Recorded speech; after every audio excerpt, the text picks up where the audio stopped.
মোড়লরা সব কোথায়? তিন মোড়লের দুইটাই এখন বাংলাদেশের নিচে। আইসিসি টেস্ট সাইকেলের পয়েন্ট টেবিলের দিকে তাকালে অদ্ভুত এক অনুভূতি সব টাইগার সমর্থকদের জন্যই। অথচ এই টেস্ট ফরম্যাটকে দিয়ে স্তর করার কতই না কুট চাল চেলেছিল ক্রিকেটের নিয়ন্ত্রক সংস্থা আইসিসির নীতি নির্ধারকরা। সে চাল এখনও আছে, তবে বলাই বাহুল্য বাংলাদেশ সবকিছুর জবাব দিচ্ছে মাঠের ক্রিকেটেই। এই সিরিজে প্রাপ্তির গল্প আছে অনেক। সিরিজ শুরুর আগে ডব্লিউটিসি পয়েন্ট টেবিলে বাংলাদেশ ছিল ৪ নম্বরে, টাইগাররা ৪ নম্বরে আছে এখনও, তবে বেড়েছে রেটিং পয়েন্ট।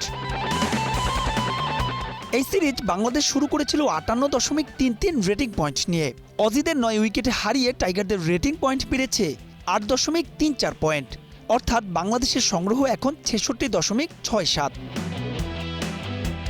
এর ফলে জমে উঠল টেস্ট চ্যাম্পিয়নশিপের ফাইনালে ওঠার লড়াই। ভারতের সামনে যেন কঠিন পরীক্ষা। এই মুহূর্তে শ্রীলঙ্কার বিপক্ষে লড়ছে টিম ইন্ডিয়া। বৃষ্টির বাগড়ায় সেই ম্যাচ ড্র হলে প্রত্যাশিতভাবেই বাড়বে না দু দলের রেটিং পয়েন্ট।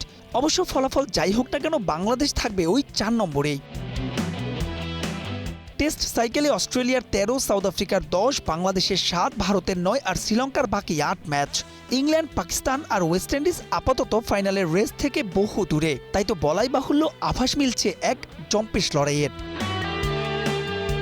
টাইগারদের ৭ ম্যাচের একটা অস্ট্রেলিয়ায়, ২টা সাউথ আফ্রিকায় অ্যাওয়ে।